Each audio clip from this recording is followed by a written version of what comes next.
tej strony Ucek, witajcie na moim kanale. Znowu zegarki, znowu smartwatch. Samsung Galaxy Watch 6 Classic 47 mm LTE. Przyda się wymiana mojego starego Watcha 5 Pro. Nowa zabawka, co o niej? Co potrafi, jak wygląda? Takie pierwsze wnioski. Zegarek mam już koło 2 dni, więc coś wam powiem, co potrafi nowy smartwatch od Samsunga. Zestaw. Jest pasek, ale w srebrnej wersji taki udający skórę, szczerze mówiąc, z nowym rodzajem zapięcia, że tam ostrość złapało, wciskacie to i wtedy teleskopy się chowają. W poprzednich mieliśmy takie standardowe przesuwne zamknięcia. Dobry news dla wszystkich, kto miał 4 albo 5 Watcha, nadal paski 20 mm pasują, więc możecie sobie wymienić, jak ktoś ma jakąś kolekcję, tak jak ja, już trochę tego do wyboru, do koloru można używać, co się chce. W zestawie ładowarka jest dokładnie identyczna jak w zeszłorocznym modelu, to jest dosłownie to samo, więc jak macie starą jakąś albo jakieś inne ładowarki zeszłoroczne, bezproblemowo wam to będzie działać. W zestawie nie dostajecie nic więcej, tylko sam zegarek. No cóż, jak wygląda? Co o nim mogę wam powiedzieć? No cóż, czy wam to czegoś nie przypomina? Jak dla mnie to jest Watch 4, tak samo wyglądał. Ja tutaj zbytnio większych zmian nie widzę. 5 była trochę jakby odstępstwem od designu. Tu mamy 4. W końcu powrócił nam bezel, więc to jest najważniejsza funkcja, której brakowało w 5. Ale mam wrażenie, że ciężko chodzi. Może on się pewnie rozrusza po jakimś czasie, ale jest taki ewidentnie słyszalny ten klik i trzeba trochę siły użyć, żeby go przekręcić. Są 2 przyciski standardowo. Jeden będzie służyć też do EKG. Można sobie je skonfigurować, wiadomo, to o tym za chwilę. Koperta jest aluminiowa. Szkoda, chyba w 5 Pro zeszłoroczny chyba była tytanowa, jak mnie pamięć nie myli, ale no cóż. Mamy odporność 5 atmosfer, jeżeli chodzi o kwestię wodoodporności na wodę, czyli wodoszczelność tak naprawdę. Jest pyłoszczelność i wodoszczelność na poziomie IP68. Jest standard minimalny MILT STD 810H, czyli całkiem nieźle. Bateria 425 mAh i powiem wam, że mam go 2 dni, już go 2 razy ładowałem, więc pierwsze ładowanie 1,5 dnia, no niecałe 2, przy włączonych wszystkich funkcjach, jakimś godzinnym treningu, naprawdę nie napawa to jakimś pozytywnym podejściem do tej baterii. Zobaczymy, jak to będzie dalej, bo oczywiście ja w smartwatchach włączam wszystkie funkcje, czyli pomiar tętna na maksa, always on display zawsze, więc zobaczymy. Dajcie znać, jak u was, jeżeli macie go trochę dłużej. Co mamy w środku? Samsung Exynos W930. Mam wrażenie, że może minimalnie szybciej on działa niż wersja, która była 5, chociaż ja tak szczerze mówiąc nie widzę jakiejś wielkiej różnicy w prędkości jego działania. 47 mm to już wiecie, średnica, czyli ja mam tą największą wersję, wyświetla 480 na 480 piksele, jest to AMOLED dotykowy oczywiście, mam LTE, jest Wi-Fi, jest Bluetooth, jest NFC, jest tak naprawdę wszystko co w 5. Realnie już niego przeklikałem trochę i tak jak patrzę na to, co widzimy w środku, poza tym, że są trochę odnowione niektóre powiadomienia odnośnie aktywności i różnych tego typu tematów, to tak naprawdę zegarek jest taki sam. Jedyną funkcją, którą znalazłem, to jest to, że podczas nocy zmierzy mi temperaturę i pokazuje to na wykresie odnośnie spania, a reszta no praktycznie to samo, czyli dostajemy odgrzanego kotleta z bezelem, czyli w zeszłym roku nam zabrali bezel po to, żeby go w tym roku dać. Trochę bezsensowne podejście, ale wiecie, ja lubię sobie coś wymienić, więc już na dzień dobry powiem, jeżeli ktoś ma 4 albo 5, czy jest sens wymieniać na 6? Przy 4 nie, bo bezel na bezel różnice prawie żadne. Między 4 a 5 działanie moim zdaniem było może minimalnie szybsze. Tu praktycznie chyba nie dostajemy nic więcej, więc dziwne są te zegarki Samsunga ostatnimi czasy. Co roku to samo praktycznie. Pamięć RAM 2 GB, 16 GB wbudowanej. No i co? Jak on działa, co potrafi, co mamy dla kogoś, kto nigdy nie miał zegarka, więc sobie tutaj przelecimy z możliwościami. No od góry mamy takie menu funkcyjne, gdzie możemy sobie włączać różne rzeczy. Wyłączyć zegarek, wejść w ustawienia, wyciszyć. Znaczy no to jest tak naprawdę, no, że będzie nie przeszkadzać tryb, tu mamy tryb nocny, no to wiadomo, tutaj możecie sobie poustawiać jak chcecie z danym trybem zrobić. Może sobie wyjdziemy, jeżeli chcecie wejść w dane ustawienie, to był tak naprawdę tryb snu. Harmonogram możecie ustawić, wystarczy sobie je przytrzymać tutaj będąc na tym ekranie, więc tak samo w kwestii Always on Display, co ma robić, jak robić, ale to oczywiście przejdziemy sobie później przez całe ustawienia. W samym przypadku głośności, czyli każdą funkcję wystarczy przytrzymać. Można się trochę więcej dowiedzieć tutaj tematy odnośnie baterii. W ogóle baterię wczoraj ładowałem koło 22, spałem w nim i mam 66%. No czyli do końca dnia styknie. No nie wiem, albo ta bateria się ułoży, albo naprawdę jest tragiczna moim zdaniem. Znaczy no tragiczna, no tak jak w poprzednich zegarkach, 2 dni max. No producent mówi 40 godzin z gwiazdką, czyli no to są 40 godzin są teoretycznie 2 dni. No tak, dobrze liczę, 24 razy 2 to jest 48, czyli niecałe 2 dni. I powiem wam, że chyba tyle jest maksymalnie. No dobra. Co dalej? Mamy jasność, znaczy może nie jasność. Fajna rzecz, jak wracamy i nie możemy trafić kluczem do zamka. Spoko, że jest bezel, bo sobie możecie podświetlić. Czyli taka pseudo-latareczka. No, tu wszystkie tryby z jasnością związane. Kwestia oszczędzania energii. Kwestie związane z dzwonkami, głośnością różnych rzeczy. No to tutaj Wi-Fi. Kwestia, jeżeli się zamoczy zegarek, możemy sobie go pod wodą, że się będzie można go używać. I jak to trzeba wyblokować? Pewnie przytrzymać. Wyłączenie blokady przed wodą. Tak, chodzi o to. Przy okazji, nie wiem, czy słyszycie, czy nie wiem, czy mikrofon zbiera, ale od razu jest tryb osuszania głośnika, no bo oczywiście głośnik mamy i mikrofon, czyli możemy sobie z tego zegarka rozmawiać. Zresztą jak ma LTE, to jest to chyba oczywiste. Co dalej? Tryb samolotowy, kwestie Bluetootha, co mamy podłączone i jak to sobie tam możecie sterować innymi urządzeniami za pomocą tego zegarka Bluetooth, czyli słuchawkami, czy też nie wiem, gdzieś indziej sobie odtwarzacie NFC, bo można płacić zbliżeniowo, dodać swoje karty, no oczywiście do Google'a,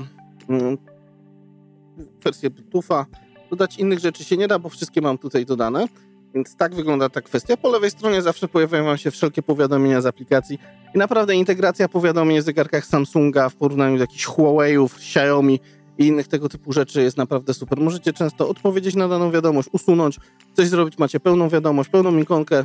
To jest najlepsza, jeżeli chodzi moim zdaniem funkcjonalność, czyli powiadomienia, które są w pełni odczytywalne, widoczne, można coś z nimi zrobić. Nie trzeba sięgać do telefonu, naprawdę to jest spoko. Po prawej stronie mamy sekcję, gdzie możemy sobie dodać, jak to się to nazywa, kafelki. I mamy tutaj naprawdę możliwości różne. Najważniejszy to jest tak naprawdę ten zegar całej aktywności. Tutaj możemy sobie ustawiać cele, kroki, co robiliśmy, jak spaliliśmy, rodzaje ćwiczeń. Pogoda, jak sobie w nią wejdziemy, coś nam pokazuje. Pewnie pokazuje nam pogodę na kolejne godziny. Spoko.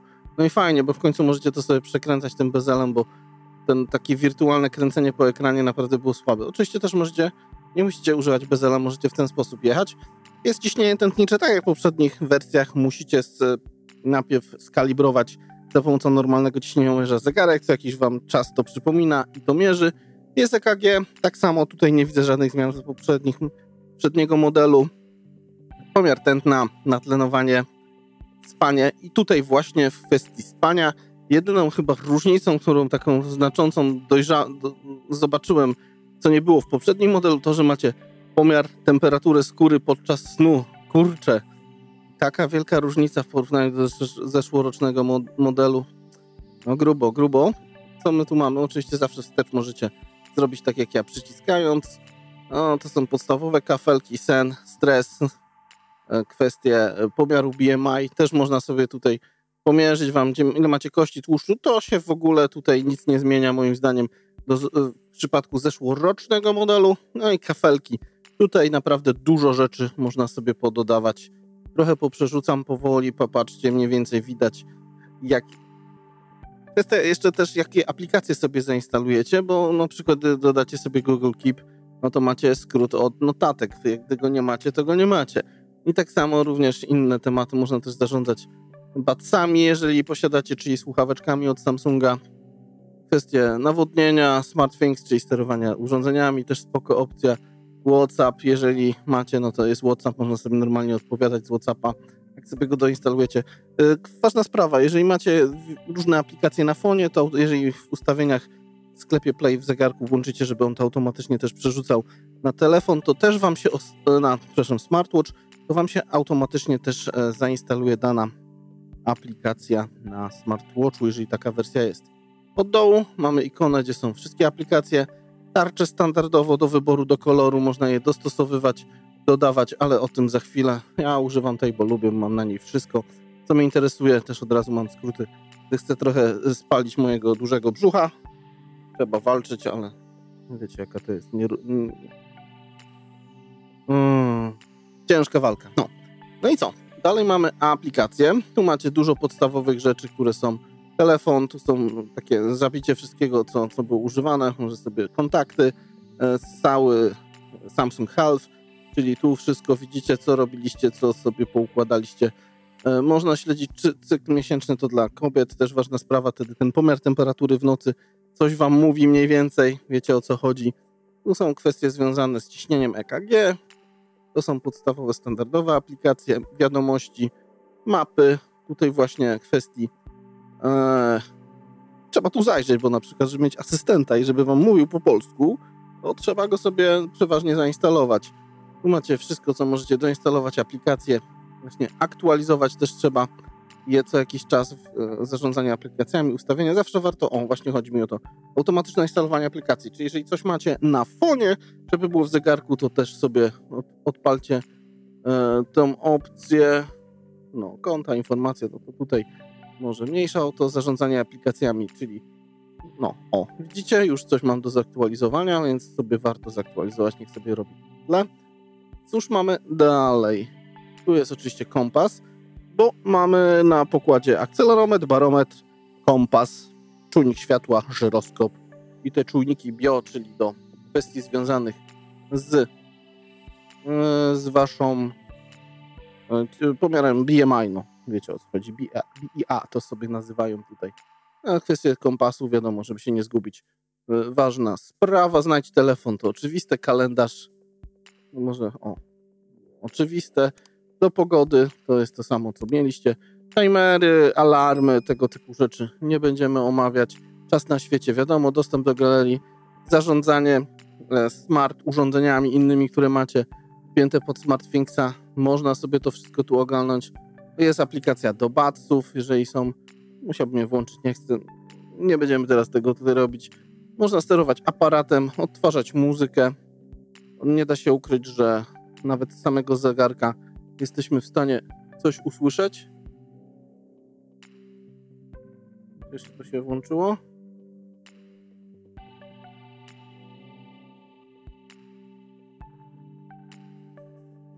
Jak słyszycie? Nawet powiem wam, że jest donośny. Nawet da się z niego rozmawiać, więc to nie ma dramatu moim zdaniem.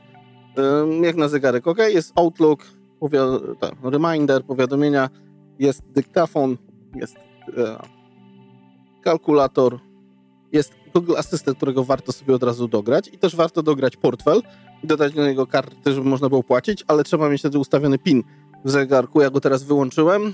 Jest oczywiście też skrót do możliwość YouTube Music korzystanie, czyli podłączacie sobie słuchaweczki i ogarniamy temat, wiadomo o co chodzi. A tu jeszcze rzeczy, które ja dograłem, Spotify, Google Home, czyli już tak naprawdę wszystko, co tutaj Łucek ma smart, można sobie też z poziomu zegarka robić, chociaż tak naprawdę wystarczy powiedzieć: OK Google, wyłącz lampy studio.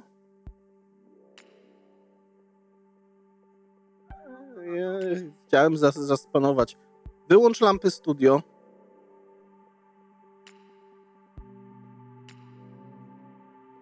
Włącz lampy studio.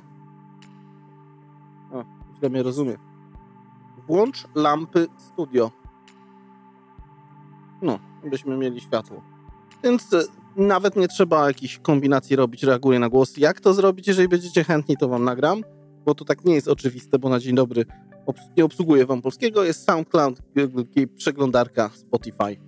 Tak naprawdę to kwestii rzeczy. Doinstalować można dużo, co chcecie, jeżeli używacie jakiejś aplikacji i ma ona odpowiednik w WROS-ie. Jak najbardziej. Też się da. Przejdźmy jeszcze sobie przez ustawienia, co tak naprawdę możemy tutaj porobić. Kwestie Bluetooth, Wi-Fi, NFC, Trip offline, sieci komórkowe to też spoko, że możecie mieć zawsze włączone automatycznie albo wyłączone, jeżeli w ogóle nie chcecie korzystać. No fakt, bateria zawsze jakoś to się tam pooszczędza. Mamy tryby. Co to są tryby? Zaraz zobaczymy, czyli snu, tryb kinowy, czyli wiadomo, w kinie nie przeszkadzać. Powiadomienia aplikacji możecie wybrać, co tam przychodzi, co nie, wyciszyć, nie przeszkadzać, zaawansowanych. Co mamy? Wskaźnik powiadomień, odczytywacz też może wam je, jeżeli chcecie. No, to widać. Następna sekcja, mamy tutaj dźwięki i wibracje. Możemy wybrać dźwięk, wibrację, wyciszenie, wibrację z dźwiękiem oczywiście. To można sobie dobrać, żeby to było wszystko słychać. Naprawdę powiem, że wibrację czuć na ręce, głośność tego dzwonka naprawdę jest w zupełności wystarczająca. Wyświetlacz, no to wiadomo, jasność automatyczna, always on display. Tutaj wyłączycie, pewnie będzie się troszkę dłużej zegarek trzymał na baterii, ale nie o to chodzi. Właśnie, i powiem wam, że co jest chyba dla mnie różnicą, chyba nawet w porównaniu do 5 i 4 Watcha, kwestię wybudzenia ruchu nadgarstkiem. Naprawdę nie wiem, jak on to robi, ale jeszcze tak płynnie i szybko reagującego na to zegarka nie widziałem, więc tu na pewno ten feature moim zdaniem jest na plus. Znaczy jest lepszy niż w poprzednich wersjach i lepiej to działa. Co tutaj mamy? No, wszystkie rzeczy, które chcecie sobie powłączać. Czcionka domyślna, pogrubiona.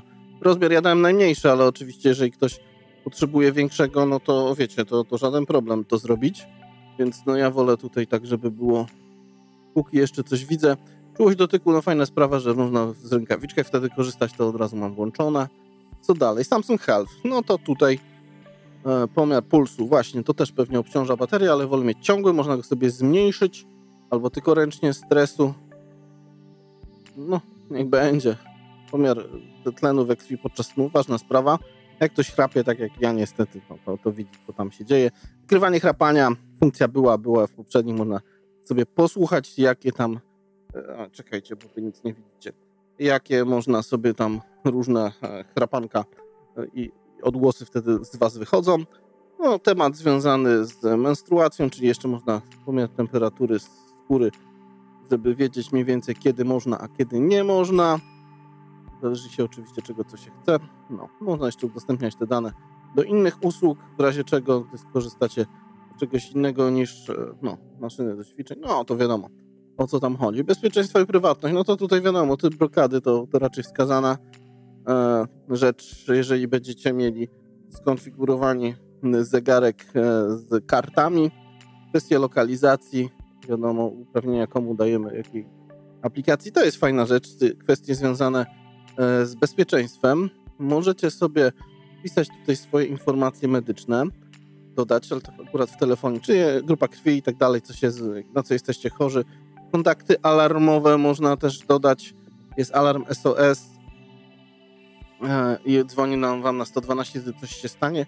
I funkcja, nie pamiętam, czy była w poprzednim, ale myślę, że dosyć ważna, gdy porządnie glebniecie, czyli się wywrócicie, to od razu zegarek zaczyna odliczać i po jakimś czasie dzwoni na numer awaryjny. Spoko. To myślę, że ciekawa. Konta i kopia zapasowa, no to chyba wiadomo, o co chodzi. Kwestia Google'a, asystenta, konto, funkcje zaawansowane. Tu warto zerknąć sobie. No, mamy blokadę przed wodą, wyłączone dostosowanie przycisku i to jest fajne, bo możecie skonfigurować dwukrotne przyciśnięcie i przytrzymanie. Ja mam akurat portfel Google'a, a na przytrzymaniu jest asystent. Tak to było w poprzedniej wersji, że on jakoś tak jest OK, Google nie banglał. No właśnie, wszystkim się teraz telefony odpalają albo inne urządzenia, ale też można sobie tutaj dodać, co się chce. Też co robi krótkie przyciśnięcie do poprzedniego ekranu, wiadomo. Wskaźnik stanu, zawsze wyświetlaj. Odbieranie połączeń, no tutaj szybkie uruchamianie tego typu tematy. Pielęgnacja, bateria, no pokazuję, mam 62%, zostało mi 17 godzin. No cóż, życie, ładujemy zegarek praktycznie co drugi dzień. No, jak z pamięcią, co tam jest, aplikacje, no tu można wybrać domyślne, aktualizuj aplikację Samsunga, coś tu jest w ogóle do zaktualizowania. Teraz zobaczymy, co on tam powie. Przeczytaj zasady, dobra. O, proszę, nawet jest. Ja sobie nawet tutaj, szczerze mówiąc, gdybym nie nagrywał, to bym tutaj nie dotarł. Nie wiem, jak on to robi, ale no dobra, mniejsza o to. To mamy tego typu rzeczy, kwestie ogólne, kwestia mowy, gdybyście potrzebowali, że coś ma wam jakoś przeczytać, to albo za pomocą czego dyktujecie, macie albo Samsunga, albo Google'a właśnie, więc tutaj jest spoko, jest język polski, BUS, czy syntezator, czyli to, co wam czyta, a wprowadzanie mowy, no to też tutaj klawiatura Samsung Polska, co można wybrać. Można Gboarda, jeżeli sobie doinstalujecie, też skorzystać. Spoko, są od razu do skonfigurowania. Szybkie odpowiedzi, jeżeli jakieś potrzebujecie. Orientacja, czyli prawy, lewy. Nadgarstek, jeżeli ktoś by myślał o czymś innym, to o to tutaj chodzi. Można od razu też mieć przeniesienie na nowy zegarek, reset. Dostępność, czyli kwestie, jeżeli ktoś potrzebuje jakieś wspomagania, czyli może coś czytać, co się dzieje na ekranie, ustawienia wiadomości, też filtry koloru, usuwanie animacji, odwrócone kolory, zmniejszenie rozmycia, no powiększenie spoko, ustawienie słuchania, wyciszenie mono, balanse, prawy, lewy, to w przypadku słuchawek.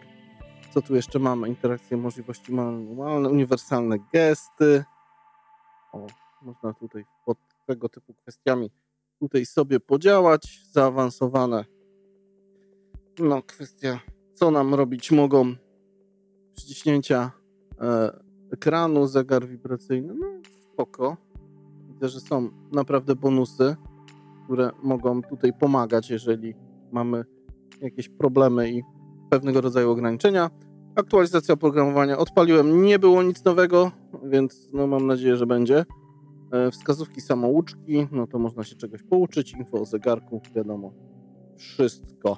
No i cóż, co jeszcze ciekawego? Zauważyłem, że podczas treningu jedna rzecz mnie irytowała, na przykład gdy sobie coś odpalimy, no, zaczynamy sobie liczyć i idziemy, zaczynamy chodzić, ale chcemy słuchać muzyczki jakiejś i właśnie, jeżeli miałem sparowane coś, na przykład coś na telefonie, to właśnie dopiero trzeba przerobić taką sekwencję i za każdym razem też to wcisnąć, że nie pokazuje tego, urządzenia, z którego ostatnio korzystam, jeżeli chodzi o dźwięk. No irytacja, mam nadzieję, że to poprawią, bo to denerwuje. No i co? Tyle wstępnie się rozgadałem, ale wiecie, co potrafi Samsung i co tak naprawdę można na nim na razie zrobić. Oczywiście jest aplikacja do niego dołączenia, ale nie wiem, czy jest sens tutaj jej omawiania, bo może po prostu Galaxy Wearable ktoś nie widział. Nigdy weźmy sobie. Tak naprawdę mamy w niej tutaj wszystko, co jest standardowo w zegarku, ale fajnie jest, bo macie naprawdę duży wybór tarcz i sobie możecie je tutaj wybierać. To jest chyba spoko. To oczywiście aplikacje możecie sobie przesuwać albo z poziomu zegarka, albo tutaj ten układ sobie zmienić. To też myślę, że pozytywna opcja.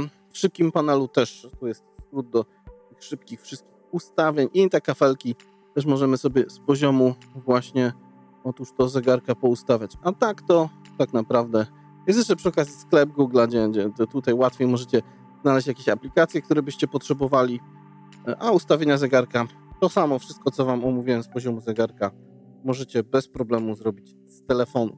Więc na razie o Galaxy Watchu 6 Classic tyle. Pierwsze wrażenie? Mam wrażenie, że nic się nie zmieniło, tylko powrócił bezel, którego nam ostatnio zabrali. Bateria działa jak działa, może troszkę szybszy, ale czy jakoś tak bardziej? No cóż, poużywam dłużej, po jakimś czasie dam wam znać. Na razie tyle takich dosyć dużych pierwszych wrażeń o Watchu 6 Classic, czyli Samsung Galaxy Watch 6 Classic. Z tej strony Łucek, trzymajcie się ciepło, hej!